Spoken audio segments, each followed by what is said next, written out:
जय जगन्नाथ पिला माने संस्कृत सत्यम चैनल रे आपण मानकु पुणी थे स्वागत करुच्ची मु सत्यजित नंदन। विगत समय रे आमे आलोचना पिला माने करिथिले जे आमे किभଳି भाबरे निजको प्रस्तुत करिबा। जेतेबेले गोटे पिलाटी पाठ पढ़े आरंभ करी ता मन रे अनेक स्वप्न थाए। से आईएएस हब, से ओएएस हब, विभिन्न सरकारी पदवी रे रहिबा पई सब बेले चिंता करे। तेणु आज ये जो भिडटी मुझे पिला माने तुम्हें से जानापी चाहब जे अधिकांश पिला माने शिक्षक एवं शिक्षयित्री हेबापी प्रचेष्टा करुचंती एवं तांकर गोटे स्वप्न मध्य अच्छी जे से माने शिक्षक शिक्षयित्री हेबे बोली। तेणु यही शिक्षक शिक्षयित्री हेबापी हेले आमको कौन करने पड़े पिला माने आमे आज आलोचना करिबा एई भिडियो रे।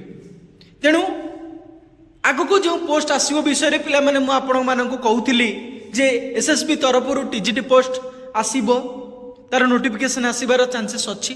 पिला माने बहु संख्या खाली अच्छी सीट, किंतु सरकार कौन प्रकार स्टेप नेबे नाही बोली सूचना मिलूची जे आगामी किछि दिन भितर जो टीजीटी पोस्ट आटिबार थिला ता हुए तो न आसी पारे। तेणु पिला माने पूर्व वीडियो रे मते कमेंट करथिले। तेणु मु सेति पई पुणी तरे एक वीडियो आनी पिला माने देखिबा आगो एई एसएसबी टीजीटी पदवी कौन तापर टिके पिला माने आलोचना करिबा। कहीं बहुत पिला माने एसएसबी टीजीटी ऊपर फोकस करूचंती, आरएसटी ऊपर फोकस करूचंती जने हाई स्कूल शिक्षक शिक्षयित्री हेबा पई। तेणु टीजीटी रो अर्थ हेउची पिला माने ट्रेन ग्रेजुएट टीचर। एई पदवी पई आवेदन करुवा प्रार्थी माने बा पिला माने निर्दिष्ट विषय रे स्नातक अर्थात बैचलर्स डिग्री सहित शिक्षकता पई आवश्यक वृत्तिगत तालीम जोटा कि बीएड हासिल करने आवश्यक। प्रथमे यही शिक्षक माने मुख्यतः षष्ठ रु दशम श्रेणी पर्यंत छात्र छात्री मानू पढ़ाइबे। बुझौछि जदि यार शिक्षागत योग्यता को आम पिला माने विचार को नवा ताहले स्नातक डिग्री आपणक पाखरे संपृक्त विषय रे बैचलर डिग्री से आर्ट्स हो साइंस हो रही आवश्यक। यदि साधारण वर्गर प्रार्थी मान विचार करिबा ताले सर्वनिम्न 50% मार्क एवं संरक्षित वर्ग जो गुड़क रहा एससी एसटी एससीबीसी पीडब्ल्यूडी मान 45% मार्क रखा बाध्यतामूलक अटे। ये हूँ पिला माने शिक्षागत योग्यता।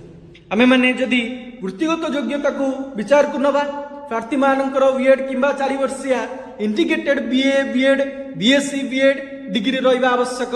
वर्तमान सरकार इंटीग्रेटेड बीएड करिया पई चाहुचंती एवं विगत दिन रे सरकार आम ओडिसा रे किभଳି बीएड रो अधिक सीट अवेलेबल हेई पारिबो तापरे चेष्टा करूछंती। एवं ये बीएड कर साला परे परे तम मानकर OSST Odisha secondary school teacher eligibility test OSSTET pass करिथिबा व्यक्ति ही एई पदवी पई योग्य एवं आवेदन करि परिबे। वृत्तिगत योग्यता आगो जिबा पिला माने बयस सीमा बहुत गुरुत्वपूर्ण कथा। पिला माने कहते मोर बयस हे जिवो मु चाकरी करि परिबिनी ता नुह। पिला माने साधारणतः एई पदवी पई बयस सीमा होची 21 वर्ष रु 38 वर्ष मध्य रे रही थाए। सरकारी नियम अनुसार संरक्षित वर्ग मानू बा वयस्क लोक मानू किछिटा कोहल मिली थाए। तेणु तुम मैंने धरिकी चलो 21 रु 38 वर्ष। निजुक्ति प्रक्रिया किभଳି होता है भल कथा। निजुक्ति परीक्षा मुख्यतः 2टी पर्यायर होता है पिला माने।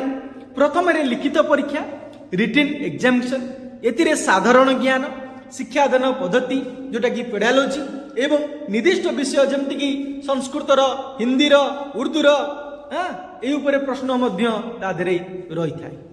द्वितीय स्टेप हूँ कौन ना डॉक्यूमेंट वेरिफिकेशन। लिखित परीक्षा सफल होगा परे प्रार्थी मूल प्रमाण पत्र जांच करा जाए बा जो एनसीटी अप्रूव कॉलेज देइछि बा एनसीटी अच्छी विभिन्न प्रकार सबू सर्टिफिकेट गुड़िक प्रोविजनल सर्टिफिकेट हो ओरिजिनल सर्टिफिकेट हो वेरिफिकेशन निया जाए हूँ निजुक्ति परीक्षा है। तेणु ए विशेष कथा किछि ना। जदि आम पिला माने कैरियर गाइडलाइंस को देखिबा ताले आम जानि परिबा जे निरंतर अध्ययन सर्वदा निज विषय जोटा मुख्य फोकस अच्छी जो सब्जेक्ट उपरे सेटा को विशेष भाव में तुम दखल करंतु एवं पढ़ंतु। विशेष करी एनसीईआरटी पुस्तक गुड़ी को भल भाव अध्ययन करंतु अनुध्यान करंतु एवं ओएसएसटी प्रस्तुति जदि आपण एपर्यंत ओएसएसटी पास करना तेरे प्रथमे हेतिपई प्रस्तुत हुअन्तु कारण यह बिना आपण टीजीटी रे रही परिबे नाही बा परीक्षा रे बंची परिबे नाही बस परिबे नाही। ऑफिशियल वेबसाइट नूतन विज्ञप्ति पाई सर्वदा एसएसपी ओडिशा किंबा ओटीपीएससी वेबसाइट को चेक करंतु मन रखंतु। आउरी मध्ये आम वेबसाइट मध्ये बा मो वेबसाइट मध्ये देखि परिबे जो यूट्यूब चैनल अछि @संस्कृत सत्यम मानले मध्ये सेतरे आपण विभिन्न प्रकार रो जानि परिबे जे कोन कोन सब नुवा नुवा अपडेट आसे पई जाउछि। प्रैक्टिस सेट को देखिबा गत वर्षर प्रश्नपत्र समाधान करने अभ्यास एबेटू आरंभ करंतु। यह परीक्षा पद्धति बुझिबारे सहाय्य करिवो। टीजीटी शिक्षकर कार्य एवं दायित्व कौन कौन रेस्पॉन्सिबिलिटी अच्छी आम टे आग को जाना ना जड़े टीजीटी शिक्षक भाव में आपन केवल श्रेणीगृह में पाठ पढ़ाया पड़े ना। देख गोटे शिक्षक हो गले जे आप केवल जीवे पिला पढ़ेबे श्रेणीगृह ता बर शिक्षण परिवेश को सुदृढ़ करने विभिन्न दायित्व निर्वाह करिया पड़े कहीं ना गोटे भल शिक्षक गोटे भल छात्र निर्माण करिवारे तार मुख्य भूमिका पिला माने थाए। तेणु पाठ्य योजना लेसन प्लान प्रतिदिन पाठ पढ़ाइबा पूर्व सठिक योजना प्रस्तुत करबा जहा द्वारा छात्र छात्री माने विषय वस्तु को सहजरे छोट छोट पाठ करिकी पिला मानकु बुझेबा फल पिला माने बुझी परिबे कहीं ना पिला को एकाठी कहि देले पिला माने बुझी परिबे नाही तांको अल्प अल्प बुझाइ पई पड़े। एवं श्रेणीगृह परिचालना ये हूँ बहुत गुरुत्वपूर्ण कथा कहीं गोटे शिक्षक को निश्चित क्लास रूम रे श्रृंखला रखापी पड़ो एवं क्लास रूम मैनेजमेंट हूँ गोटे शिक्षकर प्रतिच्छवि। हाँ तेणु श्रेणीगृह रे श्रृंखला बजाय रखा एवं प्रत्येक छात्र छात्री अंशग्रहण को निश्चित करवा ये हूँ गोटे शिक्षकर कर्तव्य एवं गोटे भल दायित्व। एवं परिशेष मूल्यांकन असाइनमेंट दबा समय समय रे टेस्ट क्विज एवं प्रोजेक्ट माध्यम छात्र छात्री मानकर प्रगति को मापिबा एवं आवश्यक स्थले सेमानंकु सुविधा पाई अतिरिक्त शिक्षा रिमेडियल क्लास दबा कहीं ना सब पिलांकर स्मरण शक्ति आईक्यू लेवल समान न थाए। तेणु सेमानंक पाई तमे कौन करिवो ना किछि रिमेडियल क्लास दबो तांकु जोडी न बुझी पाले ए पिला मानंकु तुमे बुझेइबो। ये होछि पिला माने होछि मूल्यांकन रो विषय जा भी हो आउ किछिटा स्कूल रे मन्य अन्य दायित्व मिले जेमति कि स्कूल सहपाठ्यक्रम कार्यकलाप एक्स्ट्रा करिकुलम एक्टिविटीज खेलकूद पीटीएम मीटिंग हो पेरेंट्स टीचर मीटिंग हो से अंशग्रहण छात्र छात्री उपस्थापन एवं रेकर्ड रक्षणाबेक्षण दायित्व मध्य तम शिक्षक मानक मध्य दिया जाए। दरमा एवं सुविधा को जब देखा टीजीटी रे सैलरी और बेनिफिट जो देखा ओडिशा सरकार जो अधीन जो माने शिक्षक अच्छी से भल कैरियर रोचे पे स्केल निजुक्ति पर जड़े टीजीटी शिक्षक को ओडिशा सरकार नियम अनुजाई आकर्षणीय वेतन मिलता है। सप्तम वेतन कमिशन 7th पे कमिशन अनुसार मूल दरमा बेसिक पे हूँ 35,400 टंका लेवल 9 रु आरंभ होता है। मन रखियो पिला माने 35,400 टंका लेवल 9 रु आरंभ होता है।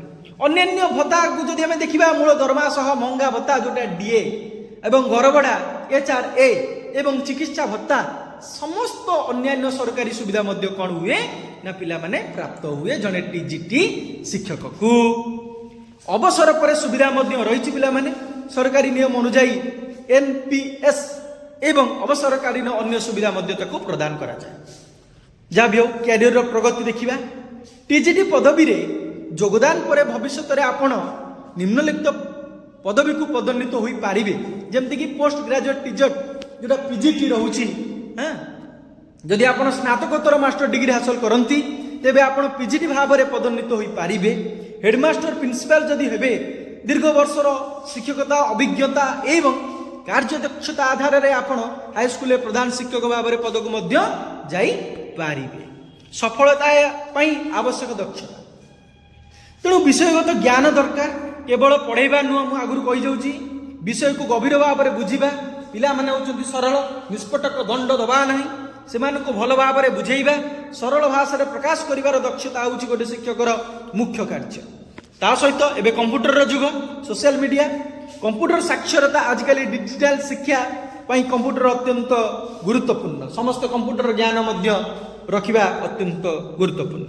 धैर्य एवं संवेदनशीलता शिक्षकता एक सेवा मनरे भाविबा आमे जाहाकु पढ़ौचे गोटे सेवा वृत्ति भाव में पढ़ौचे तेणु छात्र छात्री मैंने जिते जहाँ कले भी तांको प्रति धैर्य रखिबा तांको प्रति क्रोध आनिबा नहीं छात्र छात्री मानक पई एटा होची बहुत गुरुत्वपूर्ण कथा जोगाजोगर दक्षता स्पष्ट एवं प्रभावशाली भाव में निज कथा को छात्र मानक पाखरे पहुंचेबा आजिकल समय रे एही कारिकता को शुणती नहीं तुम जदि भल भाव में पिलाटी को बुझेइल भल भाव में तुम पिलाटी को कहल तेणु पिलाटी निश्चित भाव में तुम कथा सी छुईबा सहित ता हृदय रे पहुंचे एवं से भाव में कार्य लगाए क्यारियर भाव जदि आम देखा ताले जदि आप बर्तमान ये क्यारियर प्रस्तुत होती माने एसएसबी टीजीटी हो आरएसटी हो प्रस्तुत होती ताले एनसीईआरटी पुस्तक नवम एवं दशम श्रेणीर एनसीईआरटी बही गुड़ भल भाव पढ़ु कारण अधिकांश प्रश्न ही आसी थाए अथवा आमर जो माने जेनरल स्कूल बही अच्छी अष्टम नवम दशम पढ़ु ता सहित समय परिचालना करंतु गोटे स्पष्ट टाइम टेबुल प्रस्तुत करंतु एवं सप्ताह शेष में संडे निश्चिंत भाव मक टेस्ट दियंतु ये हूँ मोर पिला माने परामर्श निरंतर संपर्क करने जदि आप चाहूँगी ताहले ओडिशा सरकार शिक्षा विभाग वेबसाइट SSEPD नहले ओसेपा @ संस्कृत सत्यम सह आपण जोड़ी रुहतु ताहले आपण एमती नुआ नुआ वीडियो एवं भविष्य में तुम मैंने कौन कर आमे जापर एति कही पिला माने आज क्लास को मु समाप्त करुच्ची।